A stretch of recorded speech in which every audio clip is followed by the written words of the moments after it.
Bonjour petite communauté, dans cette vidéo je vais vous apprendre la signification des lames majeures du grand TTIA.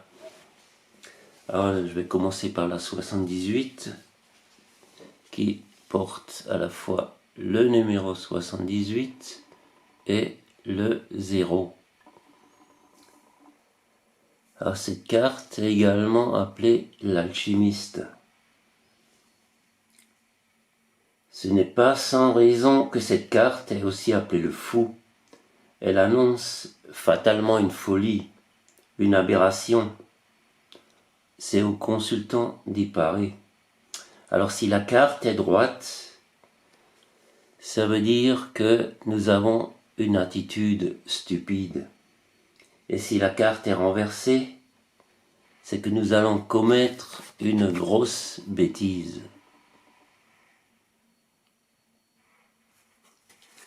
Alors c'est une carte qui peut avoir des conséquences assez lourdes suivant la taille de la bêtise.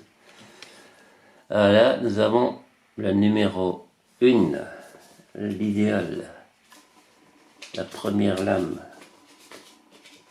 Je vais regarder ce qui se passe. On a le soleil.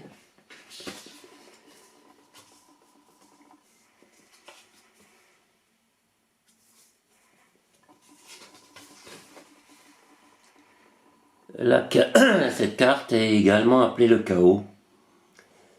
Cette carte, quelle que soit sa place dans le jeu, elle représente le consultant. Ce qui ne l'empêche pas d'avoir une signification particulière.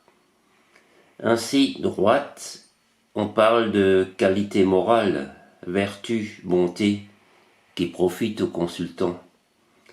Et retourner, l'intéressé fera preuve d'esprit et de talent.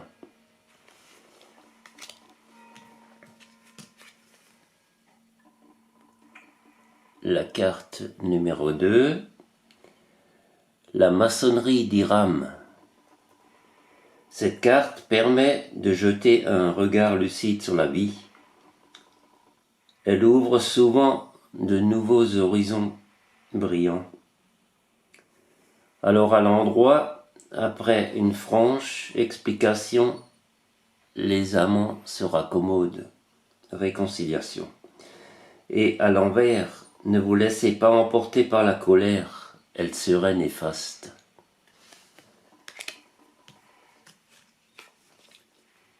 La carte numéro 3, appelée également l'ordre des mops. Cette carte est celle des pourparlers et des discours. Les cartes qui l'accompagnent en fixent la nature et la portée. Alors, à l'endroit, ça veut dire vive et longue discussion avec des amis. Et à l'envers, tempérez votre désir de changement.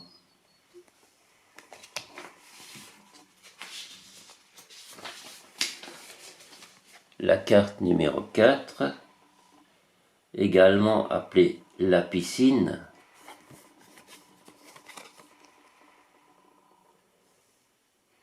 généralement cette carte est synonyme de privation à tout point de vue, surtout quand elle est droite. Elle apporte cependant assez de lucidité pour faire face aux événements. Alors si elle est droite, on parle de révélation, dissipation d'un doute, opiniâtreté. Et à l'envers, les pièges à éviter à tout prix.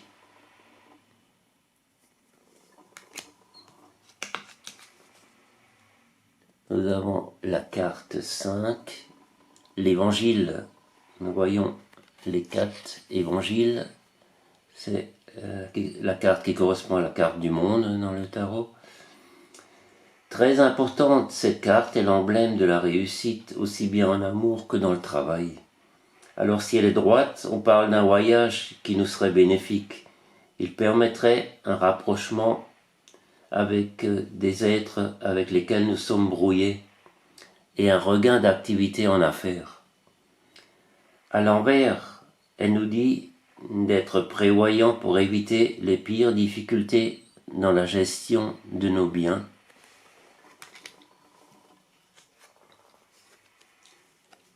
La carte numéro 6, appelée également le ciel, c'est la carte de l'aspiration vers le mystère et tout ce qui comporte des difficultés à comprendre. Alors si elle est droite, pour une jeune fille, c'est la découverte d'une passion. Pour une personne âgée, c'est synonyme de vie longue et heureuse. Et à l'envers, on s'attend à une étonnante rencontre, l'illumination.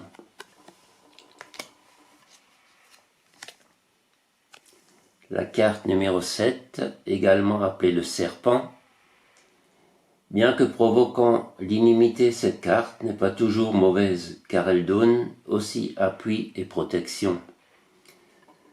Si elle est droite, pour un homme marié, bonheur au foyer. Pour une jeune fille, mariage inespéré. Pour un subalterne, protection. Et à l'envers, les prédictions ci-dessus sont atténuées.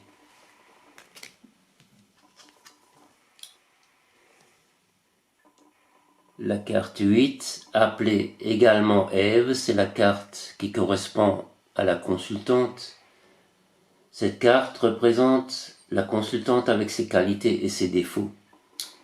Droite, c'est la révélation d'un pénible secret qui vous sera préjudiciable. Et à l'envers, ne prenez pas froid, évitez toute croisière. Le 9, la justice, appelée également Salomon. Cette carte personnelle personnifie la justice et tout ce qui en découle de bon et de mauvais. Alors si elle est droite, la personne qui vous intéresse est loyale et intègre, vous pouvez lui faire confiance. Et si elle est retournée, vous devrez faire appel à un homme de loi.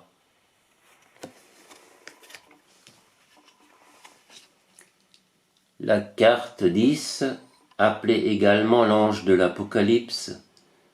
Celui qui sort cette carte est certain d'être bien conseillé et freiné dans ses élans de colère. Alors si elle est droite, on nous demande de faire preuve de dévouement et d'abnégation et nous nous en réjouirons. Et à l'envers, nous saurons convaincre nos interlocuteurs. Un ecclésiaste qui nous veut du bien.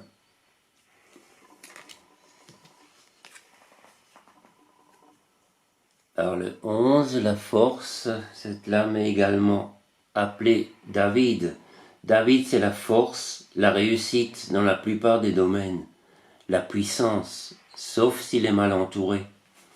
Alors si la carte est droite, on parle de se montrer nettement à notre avantage. Et si la droite est retournée, ne soyons pas trop sûrs de nous-mêmes et ne faisons pas un usage exagéré du pouvoir.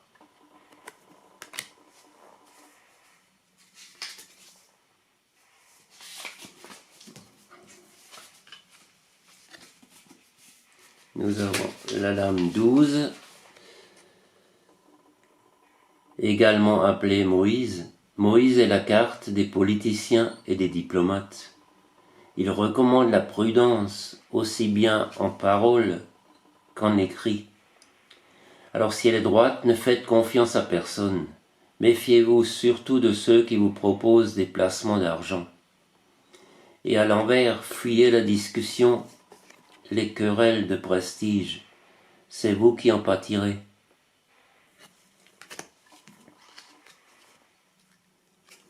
La carte 13, également appelée le grand prêtre, c'est la carte du mariage ou de la liaison amoureuse avec ses hauts et ses bas. Alors si la carte est à l'endroit, vous pouvez mettre votre signature sur le contrat. Et si la carte est retournée, vos projets matrimoniaux seront retardés.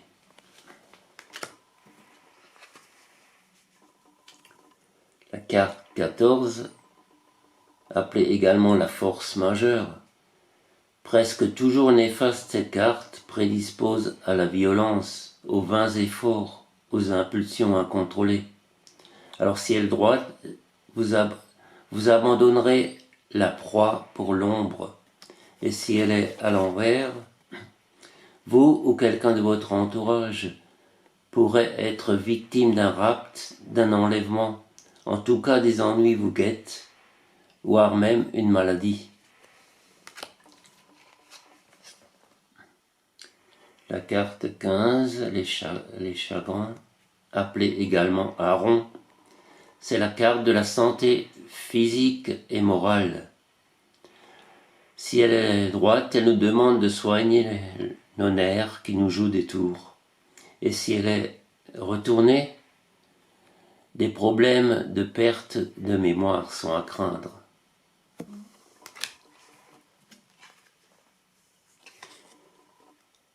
La carte 16, opinion, appelée également le jugement dernier, cette carte accorde la compréhension et le dévouement.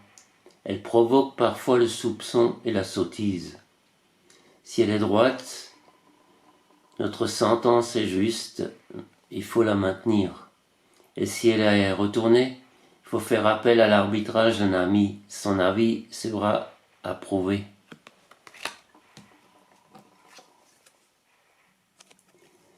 « 17. La carte de l'amour. Contrairement à ce qu'on croit, cette carte, qui a certes une fâcheuse influence sur ses voisines, ne prédit pas toujours un décès. Il faut cependant s'en méfier. Alors si elle est droite, luttez contre cette maladie, elle est grave. Ne pensez pas au suicide. Ne faites surtout aucune imprudence, aucun projet. Et si elle est retournée, le diabétique doit se soigner efficacement. Un coma le guette. Nous avons la 18, la trahison, appelée également Judas. Comme le Judas de la Bible, celui de cette carte est souvent traître à sa parole, mais toujours proche du repentir. Si elle est droite, on vous tend un piège.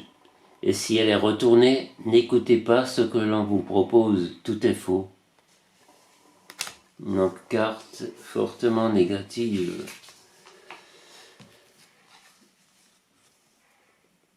« 19. La misère, appelée également le Capitole. Cette carte est celle de la détresse et de la misère. Si elle est droite, vous aurez de graves besoins d'argent. Et si elle est retournée, la prison est au bout d'une réussite frauduleuse.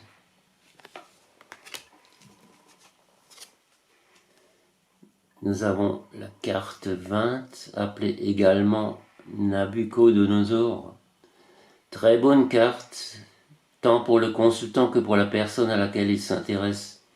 Elle bonifie les cartes mauvaises qui la voisinent. Si elle est droite, la chance vous sourit, le sort vous favorise, vous réalisez des bénéfices. Et si elle est retournée, vous élargissez vos revenus. C'est donc une carte très positive. Et la dernière carte, 21, appelée Roboam, qui est également le procès. Roboam n'est certes pas une bonne carte, elle pousse à l'orgueil, à la vengeance, à l'ostentation. Si elle est droite, ne faites aucun procès à la légère, prenez un avocat.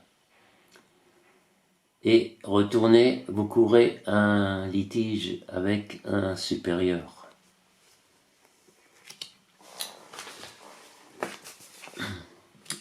En ce moment, il se passe pas mal de choses. Par exemple, là, je viens de recevoir une lettre de ma banque qui propose d'échelonner certains paiements en 3 fois sans frais. Et en principe, un banquier ne fait pas de cadeaux. Moi, je perçois intérieurement que on cherche à tout prix à faire dépenser les gens pour relancer un peu l'économie, parce que je ressens que la fin est assez proche, la fin est imminente.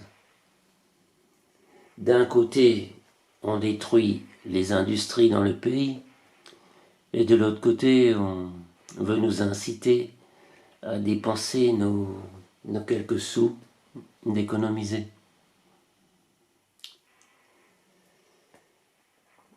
J'ai également, mon attention s'est également portée sur une facture d'eau, et notamment l'analyse d'eau qui l'accompagnait, puisque dans le titre, il est spécifié clairement que cette eau, donc l'eau potable du robinet, est corrosive pour tout ce qui est métallique. Alors moi, ça me surprend un peu qu'une eau corrosive pour les métaux soit bonne à boire. Il y a également des personnes comme moi ou d'autres, maintenant je prends mon exemple, qui ont des prothèses métalliques dans le corps, ou des stents, ou ce genre de choses. Ça doit forcément avoir une incidence. Alors je vous souhaite une très belle journée et à bientôt pour une nouvelle vidéo. Portez-vous bien.